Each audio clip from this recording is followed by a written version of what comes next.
അവൾ ഇനി ഇവിടെ കാണും, നിന്റെ കാര്യങ്ങൾ നോക്കാൻ വേണ്ടിട്ട്.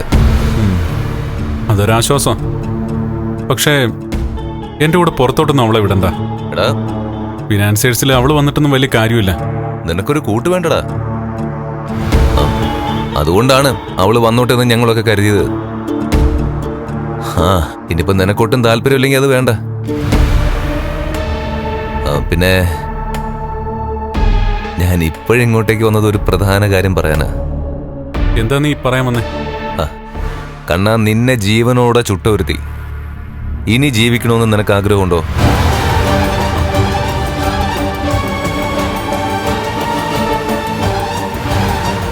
ആരും മരിക്കണമെന്ന് എനിക്ക് ആഗ്രഹമില്ല. എടാ, ഇതുപോലെ വിശ്വാസവഞ്ചന കാണിച്ചൊരുത്തി ജീവിച്ചിരിക്കണമെന്ന് ആരെങ്കിലും ആഗ്രഹിക്കൂടാ? നീ എന്താ ചെയ്യാൻ പോകുന്നേ? അന്നൊരിക്കല് തട്ടിളക്കി വെച്ചപ്പം ആ കെണിയിൽ പെട്ടുപോയത് എന്റെ അച്ഛനാ. എന്നാൽ ഇന്ന് ആ പിഴവ് ആവർത്തിക്കത്തില്ല.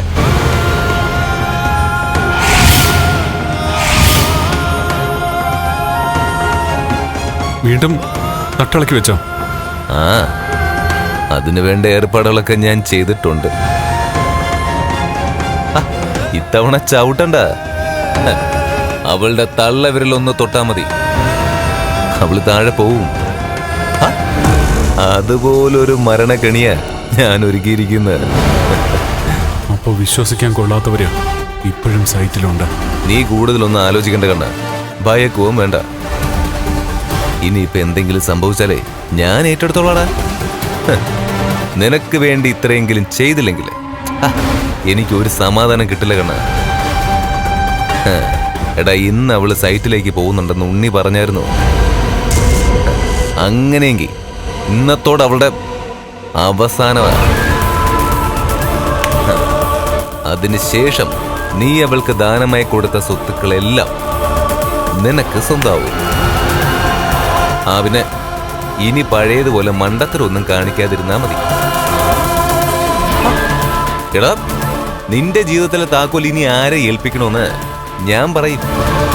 ഇന്നും മഹി സൈറ്റിലേക്ക് പോകുന്ന കാര്യം ഉറപ്പാണോ? 100% ഉറപ്പിച്ചിട്ടാണ് ഞാൻ അവക്ക് വേണ്ടി ട്രാപ്പ് ഒരുക്കിയത്. അവിടെയുള്ള തൊഴിലാളികളെയൊക്കെ മഹിയും ബാലേന്ദ്രൻ സാറും കൂടെ പറഞ്ഞു തിരുത്തിയതായിരുന്നല്ലോ. കുഴപ്പം പിടിച്ചവരെയൊക്കെ പറഞ്ഞു വിട്ടതായിരുന്നല്ലോ. എന്റെ കണ്ണ, പണം കൊടുത്താൽ മയങ്ങാത്ത തൊഴിലാളികൾ കുറവാ. അത് നിനക്കും അറിയാലോ. അത് ഞാൻ ഇഷ്ടം പോലെ കൊടുത്തു, ഇനിയും കൊടുക്കും. പിന്നെ സാമ്പത്തികമായിട്ട് ഞാനിപ്പോ കുറച്ച് ടൈറ്റാ. നിനക്ക് വേണ്ടി എന്തും ചെയ്യാനായിട്ട് ഞാൻ നടക്കുമ്പം നിന്റെ ഭാഗത്തുനിന്ന് എന്തെങ്കിലുമൊക്കെ ഒരു സഹായം എനിക്ക് വേണം. അത് ഞാൻ ചെയ്തോളാം. എന്നാ പിന്നെ നിന്റെ താലി കഴുത്തിലിട്ടോണ്ട് അന്യന്റെ കുഞ്ഞിനെ വയറ്റിലിട്ടോണ്ട് നടക്കുന്ന അവളുടെ മരണ വാർത്ത കേൾക്കാനായിട്ട് നീ കാത്തിരുന്നോടാ. ഞാൻ സൈറ്റിലേക്ക് പോവാ. എല്ലാം കഴിഞ്ഞു കഴിഞ്ഞ നിന്നെ ഞാനൊന്ന് വിളിക്കാം. നീ ഭയക്കണ്ടട കണ്ണ. നിന്റെ നല്ല മനസ്സുകൊണ്ടാ നീ അവളെ വെട്ടിക്കീറാത്തത്.